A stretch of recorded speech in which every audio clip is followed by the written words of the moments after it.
Hi, everyone, and welcome to episode 67 of the Tick Bootcamp podcast. The title of today's interview is They Were Sick of Me Being Sick, an interview with Rayanne Dooley. My name is Richard Johannesson. And I'm Matt Sabatello. Today's podcast guest is Rayanne Dooley. Rayanne Dooley is a 21-year-old woman from Ireland. In September of 2018, she began experiencing cold and flu-like symptoms and was throwing up all the time. She saw multiple doctors, and her primary care physician dismissed her symptoms as being related to her anxiety. Rayanne Dooley's family also dismissed her symptoms, believing she was too young to be extremely sick. At that time, she struggled to stay in school, where she was studying psychology and philosophy. Everything came crashing down after she had a procedure to remove an impacted wisdom tooth, which left her paralyzed. With the support of her partner, Rayanne Dooley went to multiple doctor's appointments, but only received misdiagnosis. She joined a Facebook group for one of those misdiagnoses, fibromyalgia, where she posted about her symptoms. A woman commented on her post and asked her if she had ever been tested for Lyme disease. They chatted privately, and soon Rayanne Dooley was sending her blood abroad to be tested for Lyme disease. She received a positive diagnosis. Now, Rayanne Dooley is driven to give back and help others, just like the woman in the Facebook group helped her. She wanted Lymies, especially those with frayed family ties, to know they are not alone. Hey, Rayanne Dooley, and welcome to our program. Hi, thank you for inviting me. We're really blessed to have you, Rayanne. And can you please share with us and our listeners where you're from? I'm from Ireland, originally. Where are you living now? I'm living in the UK now. What do you do for a living? I'm not working at the minute at all. And are you unable to work because you're not feeling well? Yeah, definitely. Can you tell us about what your life was like before you began to show symptoms of your tick disease? Before Lyme, it was very different. I had more of a life, a friendship circle. I did more things with my family, with my partner. I went out more. I saw more things. I traveled. I was hoping to get into work. I was studying psychology and philosophy at the time. Yeah, it was completely different than it is now. And when did you begin to show the symptoms of your tick disease? I started to show symptoms around September of last year, but I didn't realize that I was actually sick. I felt nauseous and I was getting sick quite a lot, but I didn't put it down to an actual illness. But if I was to say for my actual Lyme, it would have been April of this year only. Just let's walk back to when you first started showing your symptoms. How did they present? What did they look like, and how is it physically impacting you? At first, I felt nauseous all the time, kind of cold and flu type symptoms constantly, all last year in 2018. From September to November, December, I think, I was sick constantly. Every week I was throwing up all the time. I thought there was something wrong with me, but I went to my doctors. There was nothing wrong.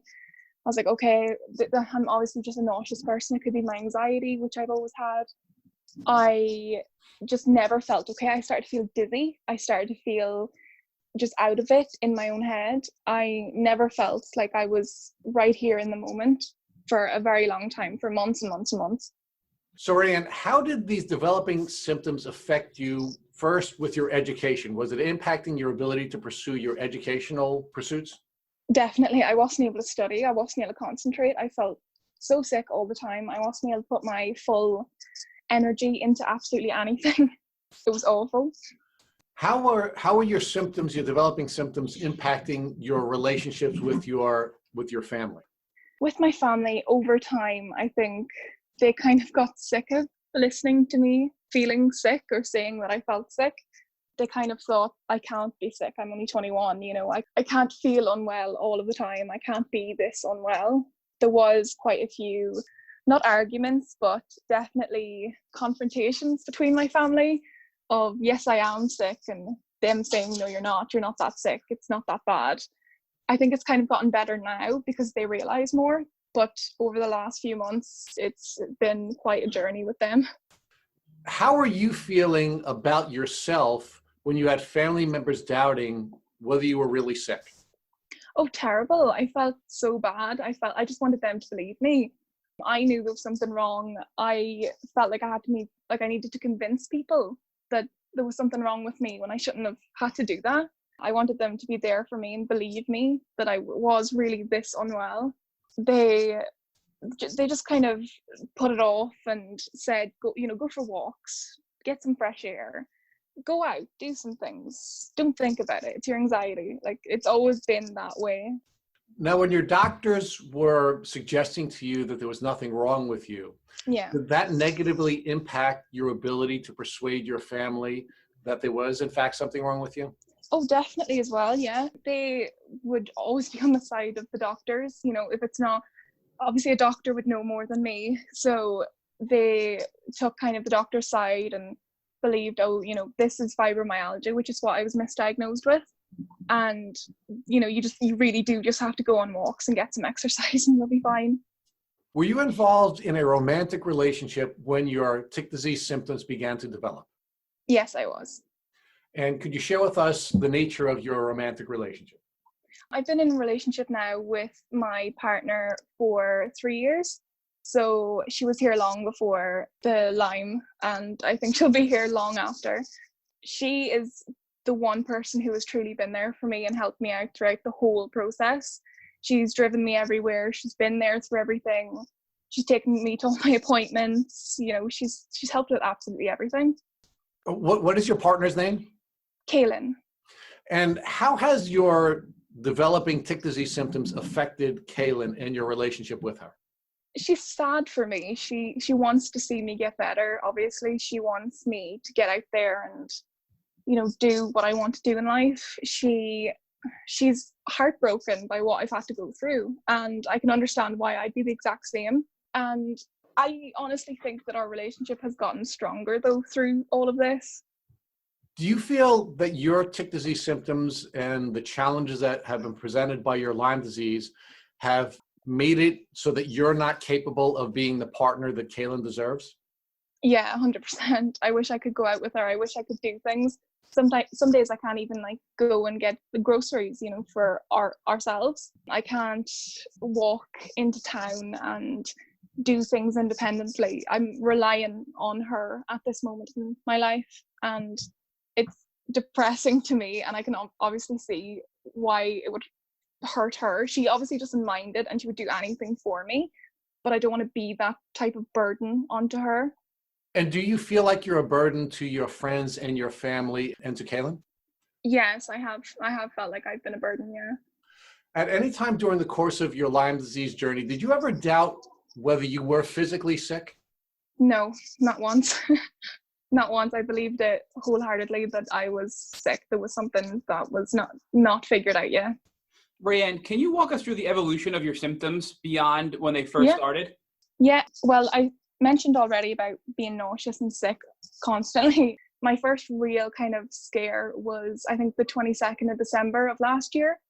I had to ring an ambulance for the first time in my life. I felt like I couldn't breathe. It was air hunger and just pure anxiety. My heart was thumping. Everything was going numb. I thought I was having a heart attack, honestly. I had to ring an ambulance. My family, my mother especially, kind of thought I was being a bit dramatic. But to me, it was the worst I'd ever felt in my life. So I rang the ambulance. They came. They checked me out. I was brought to hospital. Got all my tests done. Everything was perfect, as it always was. They found a slight infection. They didn't know where. They didn't know what it was from anything, like from bloods, from urine sample, anything. They did not know. So they gave me 5 days worth of amoxicillin for an unknown infection in my body and sent me on my way that night. Even though I still felt the same, I still felt like I couldn't breathe. I still felt like I was nauseous, I was sick, I was out of it, I was dizzy. It was just horrible. And the breathlessness stayed for maybe 2 months, 2.5 months maybe. But slowly over that time, I was experiencing more symptoms. So I was getting weakness in my legs, my knees were buckling, I was getting pins and needles everywhere in my feet, in my hands, my arms.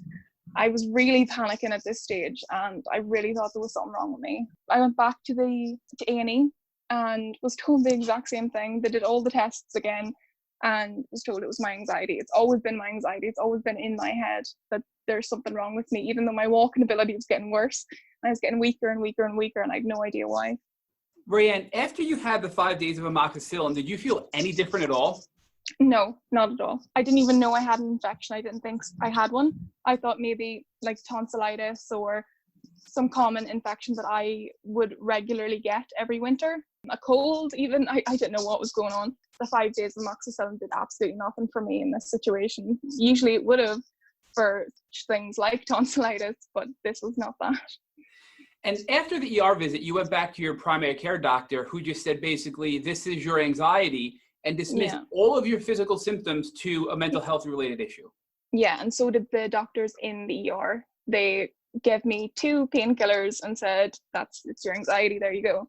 Did you decide to follow up with any other doctors after that? And how did you proceed, medically speaking, after your primary care doctor dismissed you as being an anxious person? No, I didn't. Like, I kind of gave up for a little bit after that because my symptoms weren't serious. They weren't like, they were bad, but they weren't serious as they had gotten in April. So I left A&E, and this was March, I think, close to the end of March, and I had a wisdom tooth removal in April, which set absolutely everything off. Rayanne, when you talk about the E&E, for us Americans, I'm not really sure what that is. Is that the equivalent of like your regular primary doctor, the E&E? No, the ER. A&E, so it's accident and emergency. Accident and emergency, which is equivalent to our emergency room. Yes, it is, yeah. So now you mentioned you went to get some dental work done, and then at that point your symptoms really took off. So can you walk us through what the dental procedure was and how your symptoms worsened from there? Yeah, I just needed a wisdom tooth removal. I had an impacted wisdom tooth and it needed to be gotten rid of. And I had an appointment for the first week of April and everything was going smoothly. Everything was fine. I went in, I got my tooth removed, still fine. I wasn't asleep for it or anything like that, just natural, like anesthetic. I came out of it, still felt fine. And I was going back to Liverpool 3 days later because my partner studies here in Liverpool and that's why I'm here. So when I went back, I think it was 3 days. It only lasted that it was okay. And within 3 days, I woke up and I couldn't walk at all. So at that point, now you're no longer in Ireland. You're over in England with your partner. And 3 days later, after this dental procedure, you realize you can't walk and you're paralyzed. What do you do? I'm basically paralyzed. I felt like there was ants kind of burning my feet, my legs. My legs were in such pain all the time. I couldn't even touch them. If I was to shower, it was like blades just against my legs. It was horrible. I could stand and I could walk maybe a few steps, but that was it. Like in bed, I felt paralyzed. I felt like I couldn't move my body. I was afraid every time I tried to stand up that I wouldn't actually be able to. And a couple of times I did collapse like onto myself. And what were your next steps? Now here you are in this really scary state of barely being able to walk, being in excruciating pain. Did you follow up with the doctor in England rather than go home to Ireland and follow up with your regular doctors? No, I actually did go home to Ireland. I went home because I felt kind of, this is it. I told you guys that this was going to happen, or like I knew something was going to happen and this is now proof. So when I went back home, I booked an appointment with my GP, so my regular doctor that I've had for my whole life. And I went to my appointment. He instantly diagnosed me with fibromyalgia with the first session. And I instantly again thought, no, this is not it. He did bloods, he did absolutely everything, and everything was perfect. He found nothing wrong with me and booked me in for a neurologist appointment that's in 2 years' time. Rayanne, why did you feel called to go back home to Ireland to show your family that you were in fact sick when your symptoms had developed to this point? Because I just knew. I knew that this was coming. I knew that I needed to show proof that I couldn't walk. My coordination was off. I was like staggering as I would walk. I was banging into things. I couldn't stand for more than a minute at tops, and I would be so tired. I'd have to sit down. I couldn't go to doctors in England because I'm not an English citizen, so I wouldn't be able to get a general doctor here. So I would have had to go home anyways to see a doctor. Otherwise, I would have just had to go to A&E here. How did your family members respond to the development of your symptoms when you had gone home? They said, oh, fibromyalgia. Yeah, that's common. That's fine. This is fine. We had a little laugh. I had a little cry. I was looking up things about fibromyalgia for maybe a day when I might have believed that it could have been fibromyalgia, but after 24 hours, I went, no, this isn't it. Did you feel that your family finally accepted that you had a real physical illness after you received the diagnosis of fibromyalgia? They did believe I had a physical illness then, yes, but at the same time, they didn't view fibromyalgia as being a serious illness. They just viewed it as someone who is in pain or extra tired or, brain fog, that kind of thing. They didn't know much about it, neither did I, but they knew it was common, especially in Ireland. There seems to be a large number of people with fibromyalgia. So did you feel vindicated when you went home and you got this diagnosis, or did you feel worse that you didn't really have a diagnosis, your family really didn't understand how sick you were, and the diagnosis of fibromyalgia just sort of made things worse than they were before? At first, I did appreciate the diagnosis because then I could have been recognized by people, by doctors, by my family, by my friends, by my partner, that there was something going on. But as soon as I realized that no, fibromyalgia is not this neurological, it's not like this, it cannot be like this, I went online searching and looking for answers more and more. And the more I would have said stuff or mentioned like other possibilities, which Lyme was never one of the possibilities that I mentioned. They always told me to just, shush, don't talk about it anymore. I don't want to hear about it anymore. I don't even care anymore type thing. They were sick of it. They were sick of me being sick. And so was I, of course, but there was nothing I could have done. But despite all of the doubt that you had around you from family and friends, you never doubted in yourself. You never doubted that you were physically sick. No, not once.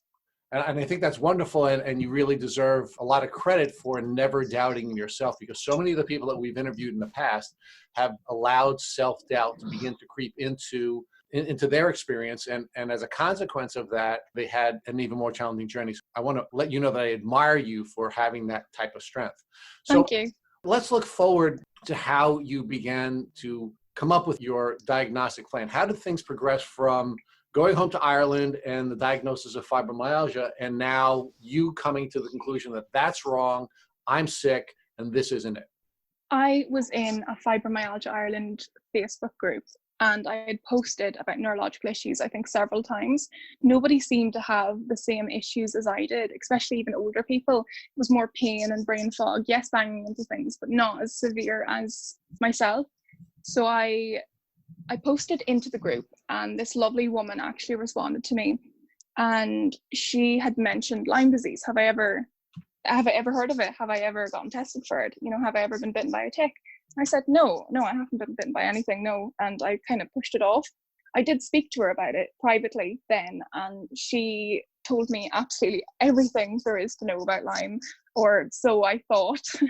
And she informed me that, there's 80 plus co-infections. There's this, there's that. I live in Ireland. She lives in Ireland. She's traveled all over the world. And she actually got bitten in 2000 in America. She was doing a summer camp over there and came home to Irish doctors and they didn't believe her. So it's the same type of situation. So she put me on to Armin Labs in Germany. She told me all about it. She told me how to get it done, how to send off my bloods.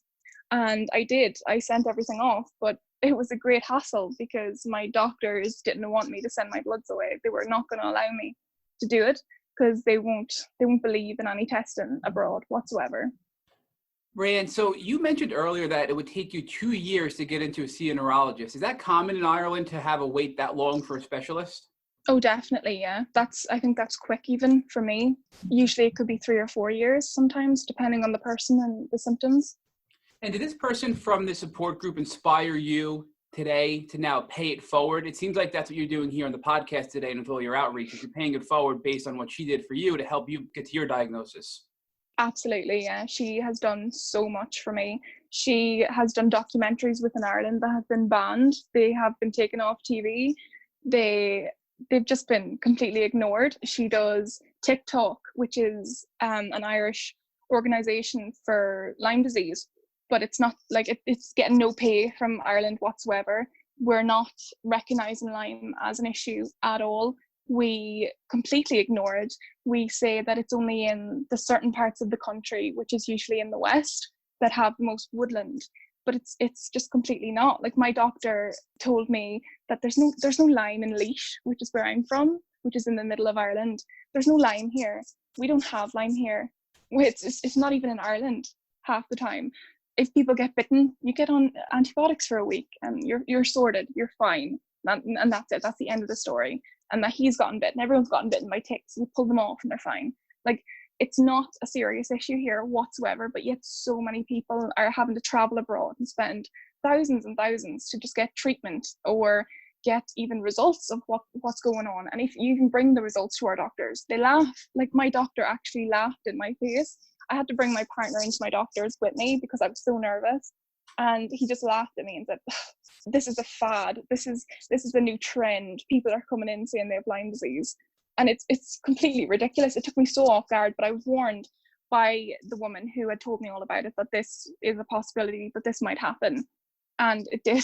He laughed at me. My lifelong doctor laughed at the results of the Lyme, and he tried to find something that was wrong because he'd recently done blood tests on myself. And he was trying to add up, like, was his results the same? And they all were, except for obviously he didn't do a Lyme disease test.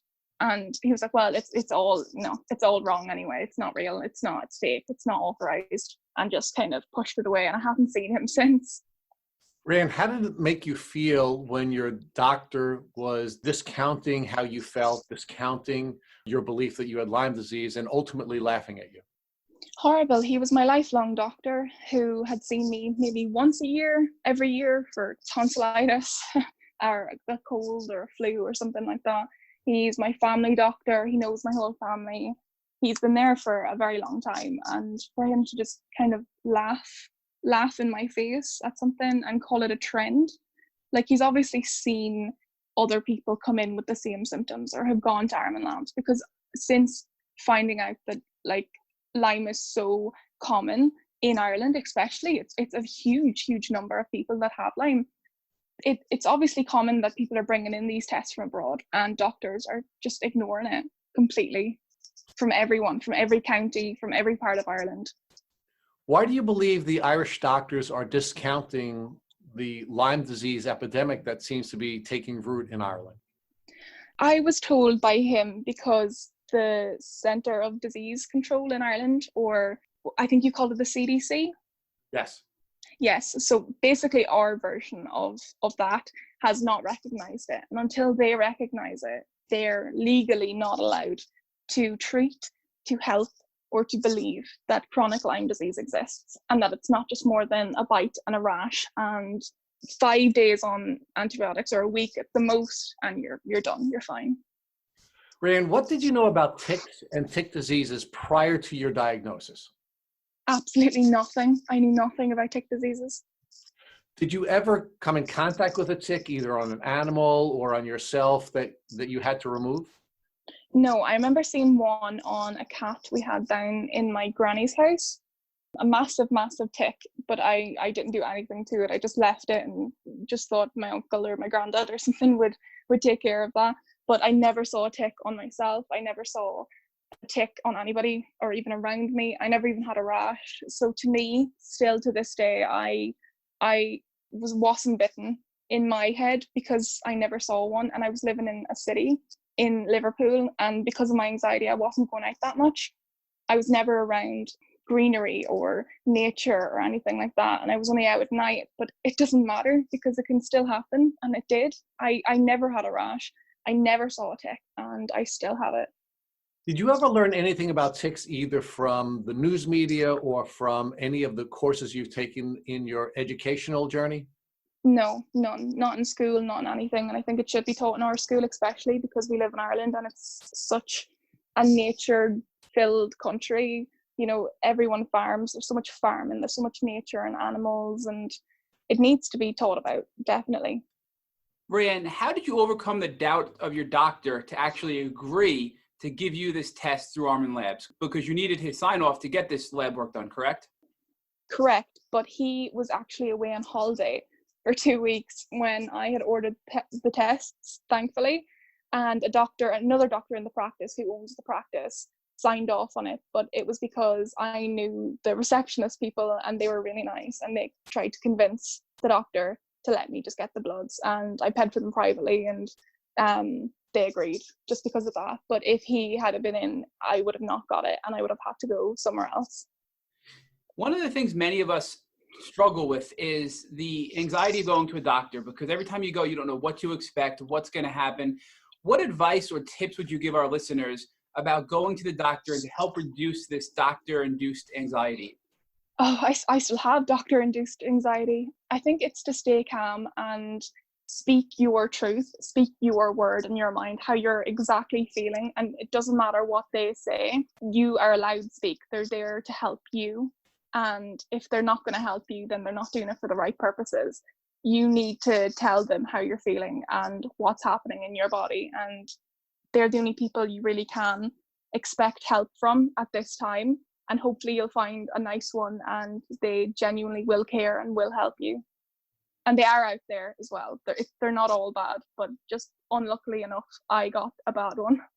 So here you are with a positive Lyme test in hand from Armin Labs, one of the best labs in the world for Lyme testing. Your doctors Yes. in Ireland are not accepting that it's positive and saying it's not real. What do you do next? Because you're sort of at a dead end. You have this wall. What do you do? Because the woman I was speaking to put me on to Armin Labs, I was still speaking to her almost every single day. She had healed naturally with a company, I think, in America, the Cowden protocol, or Nutrimetics, I think it's called. She had healed naturally through that. And I just took it upon myself that I was going to heal naturally also, that they're not giving me antibiotics. I don't want antibiotics, and I can do this naturally, 100%. And what was it like being on your own for the most part? Just, aside from the support groups and the other people who are advising you, was it scary taking all these herbs? How did you feel? Did you feel a little bit worse before you got better? Can you talk more about what your thought process was like and how you felt physically? I felt scared. I felt very scared because herbs were a new thing to me. I'd never taken anything like it before. I was worried because I'd only heard of Nutrimetics, the Cowden protocol, and I couldn't afford it. I wasn't working and I could not afford that specific protocol. I was searching online for so long, looking for other resources and other people who have healed herbally, and looking for companies who sold, the right herbs and the right amounts, because I just felt like I couldn't concentrate enough to buy everything separately myself. And even at that, it was just far too expensive for me. So I think I joined a UK Lyme disease Facebook group, and I met a few people, and they were talking to me about their herbal journey and their natural journey. And I don't think anybody actually told me about the one I'm on now, which is Nature's Wisdom, it's called. I found it myself by just simply searching through online hours and hours every single night. And I came across it and I decided to go with it. I liked the company. I thought they were very nice. I had spoken to them through emails, and I said, yeah, okay, let's do this. I'm going to do this. And they're going to cater it to me, to my symptoms, and to what I need and what I'm going through right now. And how do you take this herbal protocol? Is it through pills with the powder form? Is it through a tincture? Well, it's many different things. So at first I have two powders. I have an adrenal powder, which I take twice daily. I just put the powder straight into my mouth and then just drink some water. Then I take a Lyme Co powder, it's called, which has all pre-probiotics and just kind of everything you need for phase 1, which is what I'm on, I'd like to say, because phase 1 is kind of preparing the body before it loads all the herbs onto you. And I'm actually starting phase 2 next week. It's been 12 weeks. So every phase lasts for 12 weeks. So after I take the 2 powders, then I take some probiotics. I take some herring oil capsules, I believe. I have a vitamin D, a vitamin C, and they have homeopathic pills for me then as well. And what was it like the first time you started taking this herbal protocol? Did you feel sick? Were you nauseous? Did you feel better? Did you feel the same? I think I felt nauseous because it was so strange just eating powder at first. It took me a while to get used to it, the taste. I didn't see any kind of ups or downs. Like there was no side effects whatsoever. When I first started taking it, there still never was side effects to this protocol specifically, but I only saw ups kind of after maybe 4 weeks. I started to see, oh, my energy is increasing. Oh, I can walk better. Oh my God, I'm not banging into everything, I can shower and not need to lay down for an hour afterwards.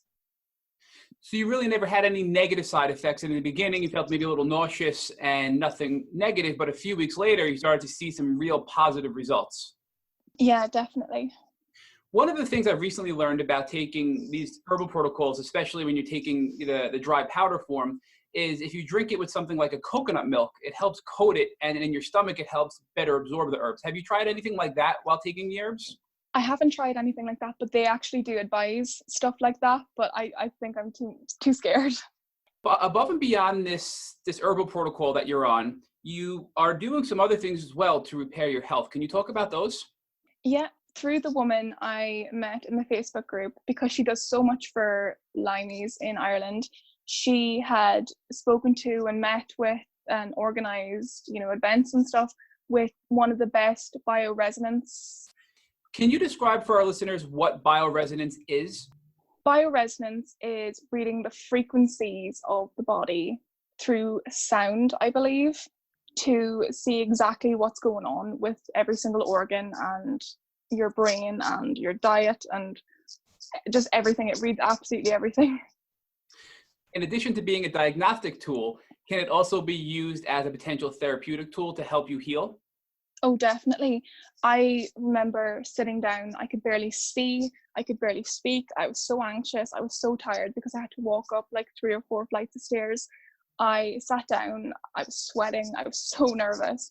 And the practitioner was so nice to me. She told me everything what's going to happen. She said, we're just going to have a little chat. You're going to put on the headphones and we're just going to relax. We're just going to have a little chat about, what's been going on. What are you dealing with? What's happening in your body for the last few months? And I was like, yeah, this is great. I calmed down a lot. She also practiced kinesiology on me, which is muscle testing, which I found so fascinating, and that's why I've started to study it. But she put on the headphones and she was looking at her computer and she was able to tell me, yeah, the Lyme is here. You have Epstein-Barr here.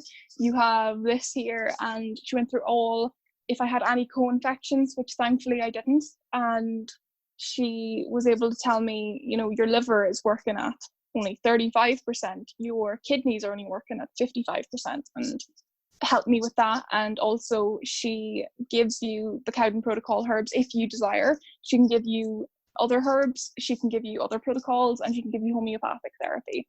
But I remember when I left there for the first time, I stood up from the chair and I was like, what's going on? I can walk. I feel normal. I feel amazing. Like I couldn't even cry with happy tears because I was just so euphoric. I had never felt that good in all my life. Like even before Lyme, I had never felt this good in my life.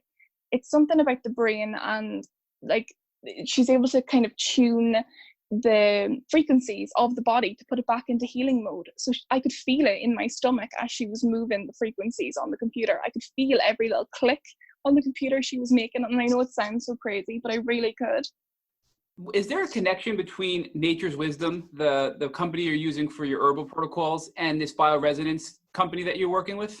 Not this one, no. This was the one I went to personally. So I actually went to Belfast in Ireland and went into the clinic. The Nature's Wisdom also does bioresonance, which is an amazing clinic in the UK. And I sent my spit sample to them to analyze it. So I got a sheet back of kind of results and percentages and everything. Instead, you don't get that with the in-clinic version. You just get told it, and it's a so much better experience personally. But if you want kind of more just figures and what's going on and what way this is working, I think sending spit samples or hair samples, I think they can even go on, is the best.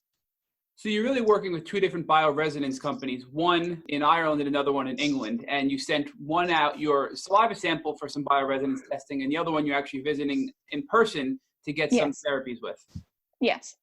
And using Nature's Wisdom, what is that protocol like? Right now you mentioned you're on phase 1. So it sounds like it's a changing process. So what herbs do they add in, and what is that like long term as far as the changing process of taking this herbal protocol? In phase one, I think it's kind of the same for everybody. It's pre-probiotics. It's preparing the body to detox and get out this bacteria, to get out this Lyme. In the other phases, they cater it to you. So they'd want you to send the spit sample because they want to see what they're dealing with. And then they will cater it specifically to you and what you need. And they will add the homeopathic medicine then to whatever you need for your current situation. So every 12 weeks, you end a phase and it goes on for however long you need it. They will cater for you and they'll send you everything in a box and you take it for the 12 weeks. They give you a journal to keep track. They give you castor oil and they give you Epsom salts and Epsom salt spray, and they give you absolutely everything you could need.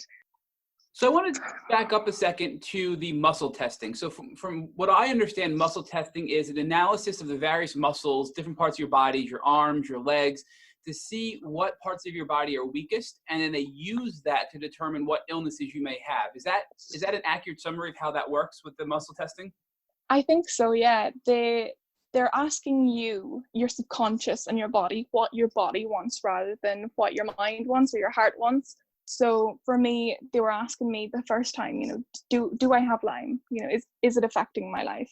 Do I love myself? We're asking absolutely everything. And it was all coming back weak. She would touch parts of my brain that would control my anxiety, the happiness hormone, just absolutely everything. And it was coming back week and week and week for absolutely everything. They even did it on my partner and hers was much stronger than mine. The second time I went, they tested me again and I was much stronger. It was insane. They told me that my Lyme had actually been cleared the second time I had been there and the Lyme bacteria was no longer affecting me. So in addition to the muscle testing to identify where you are physically, you mentioned where you'd wear these headphones and they'd actually provide this treatment for you. So what was that like from your standpoint? You have these headphones on, they're doing this sort of frequency type treatment. I mean, it seemed a bit crazy just having headphones on and being able to feel stuff going on in your body. But she was telling me what exactly she was doing. And I don't know if it was subconsciously or my mind playing tricks on me, but I could honestly feel when she was saying, okay, I'm moving this frequency, and I could see her move the frequency down to where it should be and where it was off, because she shows you everything. You could see everything on the screen. So when she was moving it, I could feel it in my stomach. And she said, you have Epstein-Barr and it's specifically in your spleen. And I could honestly feel it as she was clicking it. I could feel every little motion she was doing. And it made me feel a little bit nauseous. But she also explained that not many people do actually feel anything from it. And usually it's not painful whatsoever. It's completely painless. But I did feel a bit nauseous, and I don't know if that was subconsciously or not, but I thought it was brilliant. I thought it was so smart and so brilliant. And I think everyone should do it for, like, whether Lyme or not, whether any sickness or not. It can really help you mentally, physically. I walked out of there like I could run a marathon, and I walked in like I was crawling up the stairs nearly. So Rayanne, now that you've taken this non-traditional approach to healing your Lyme disease, how is your family responding to you using an herbal protocol and a bioresonance protocol? I don't think they care too much for it. I think that they still believe or are on the side of go out and get some fresh air, do some exercise, and you'll be fine. Because I've had to change my diet completely. I had to change everything about my lifestyle completely, which they're all for, obviously, a healthier lifestyle. But they still don't really understand how this works. They're more, a doctor will fix you, not this holistic or alternative therapy type thing. And how does it make you feel that your family is doubting the approach you're taking to healing your Lyme disease? I think they just want to see me better. If they were to see me have a full 100% turnaround recovery, they would be like, oh, that's brilliant. But they still wouldn't do it themselves or anything like that. I think it would take them to get sick to also do something like that. But I think I was in the same mindset before I was sick. Do you believe anyone else in your family is exhibiting the symptoms of a tick disease? I'm not sure. My granny has arthritis, which obviously could be from old age, but I know that arthritis can also be Lyme. And since she's lived outdoors and in the country for most of her life, she could also definitely have it. And my granddad's brother has MS, who's also, I think, in his late 60s now. And it's just getting very hard for him. So I would love to be able to speak to him about it and maybe see if like a few herbs in his diet or just a few little changes would make him in any way better, because I also believed I had MS at first. I believed I had Guillain-Barré syndrome. I believed I had transverse myelitis. I was just Googling absolutely everything in pure fear in the beginning, thinking I had all these things. But it was just Lyme, and I do believe that so many of us have Lyme in different stages and different symptoms. And obviously in older age, these can come out more if they've been laying dormant for so long. But I would love if they were on board, which I don't think they would be, to just try some herbs and just try some alternative things, other for your arthritis pills and other for your MS steroids, you know? Rayanne, so one of the things that many of our guests tell us is they seek alternative therapies to help alleviate some of their symptoms while they're on treatment.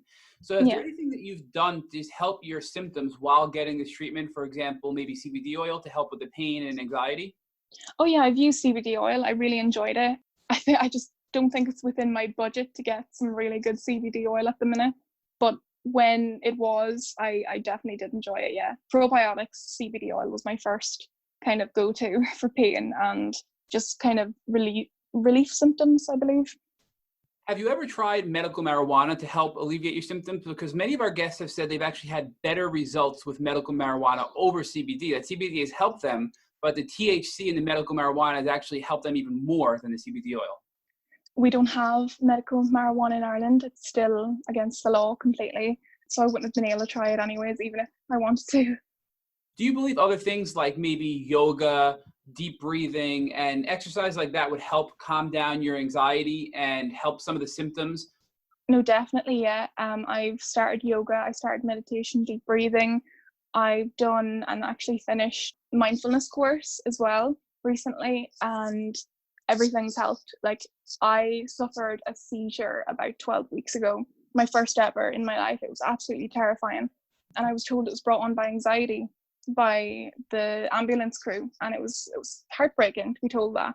I never told my family, I don't think, about it. I told my friends and I told my partner and my partner's family and everything, but I feel like I couldn't have told my family because they would have just said, what the hell, why did you do that? It's anxiety. And been on the side of the doctors and ambulance crew once again.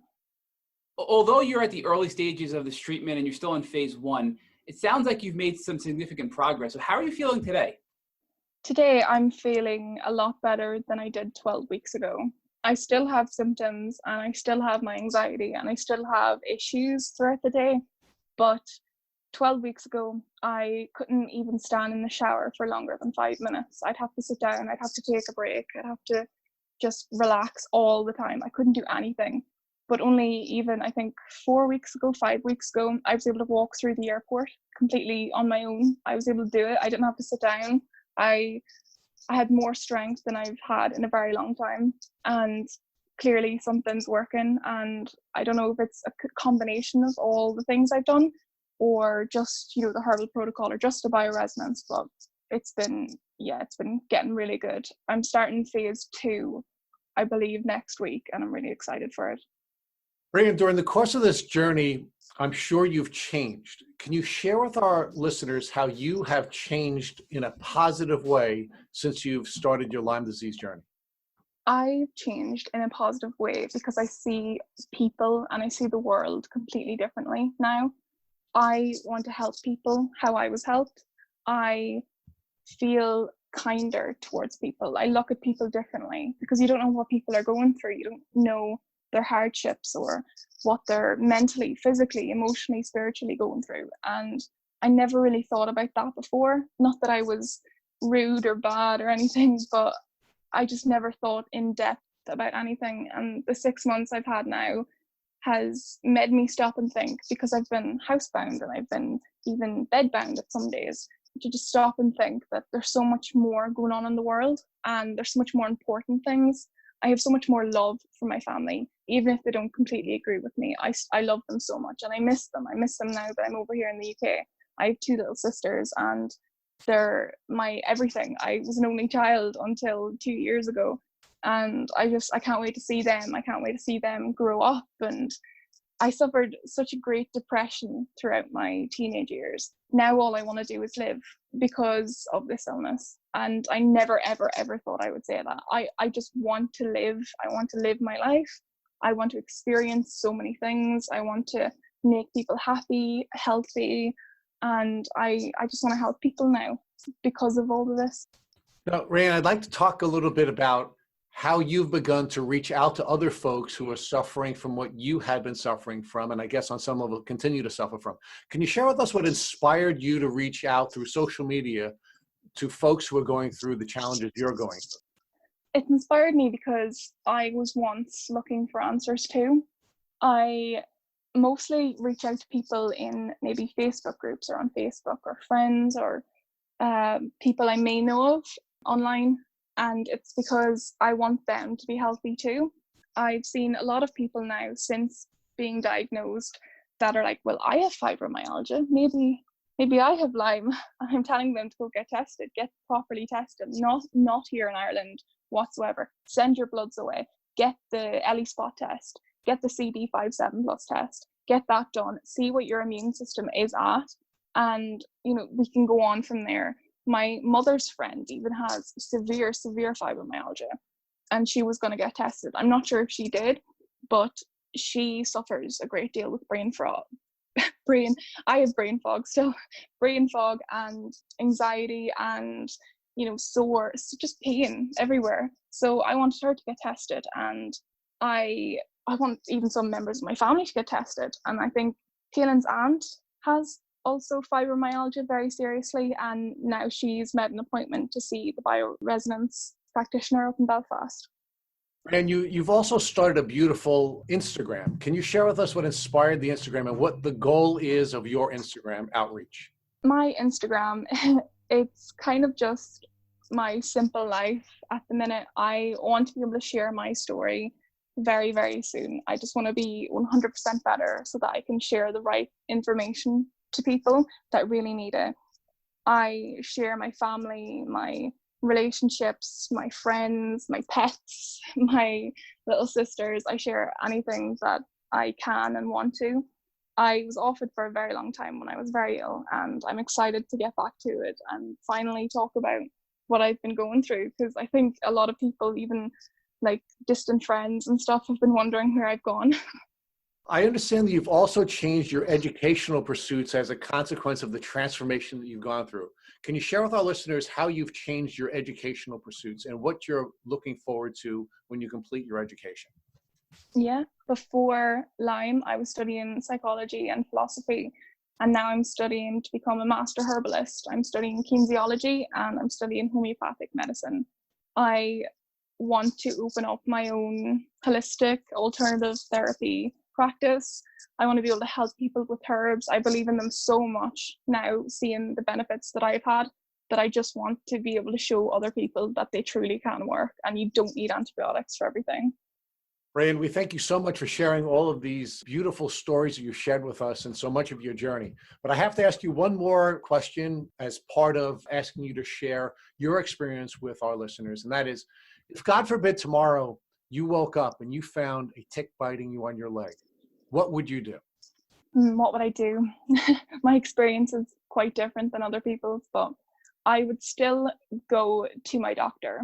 It's more believable if you've had it the day before. I never had one to my knowledge, so I couldn't have gone. I didn't have a rash.